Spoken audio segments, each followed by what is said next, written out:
भटकती आत्मा। हेलो दोस्तों, अगर आप हमारे चैनल पर नए हैं तो प्लीज़ चैनल को सब्सक्राइब कर लें। यह सत्य घटना सोनाल नाम की एक लड़की की है।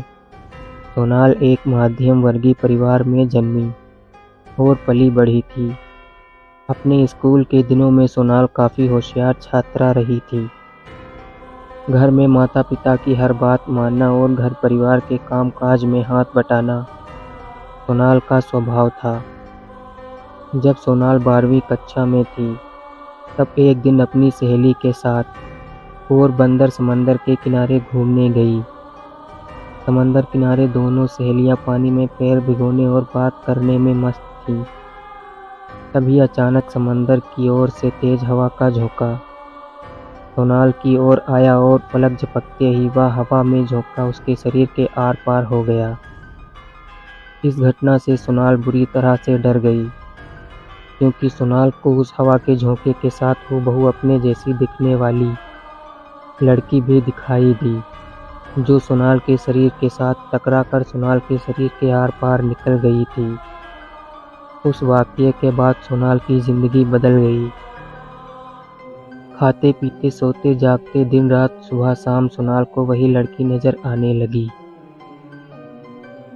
अपने जैसी दिखने वाली लड़की को देखकर सोनाल खूब घबरा जाती और रोने लगती और कई बार डर के मारे बीमार भी पड़ जाती।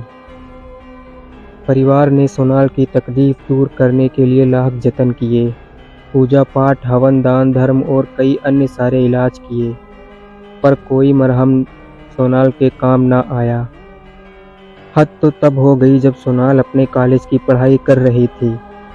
शहर के कॉलेज के प्रोफेसर ऐसे कमेंट पास करने लगे कि यह तो उसकी हूबहू कॉपी है, और सोनाल को देखकर ऐसे अचंभित होने लगे जैसे पुराना पाप सामने आने पर कोई अपने पापी अचंभित हो जाता हो। ऐसा कहा जाता है कि आज से 35-40 साल पहले उसी कॉलेज में एक लड़की पढ़ती थी और वह अचानक गायब हो गई। माना जाता है कि कॉलेज प्रशासन से जुड़े कुछ लोगों ने उस लड़की को अगवा करके उसका बलात्कार करके उसे मार दिया था और उसके शरीर के टुकड़े टुकड़े करके ज़मीन में गाड़ दिया और कुछ समंदर में फेंक दिए थे।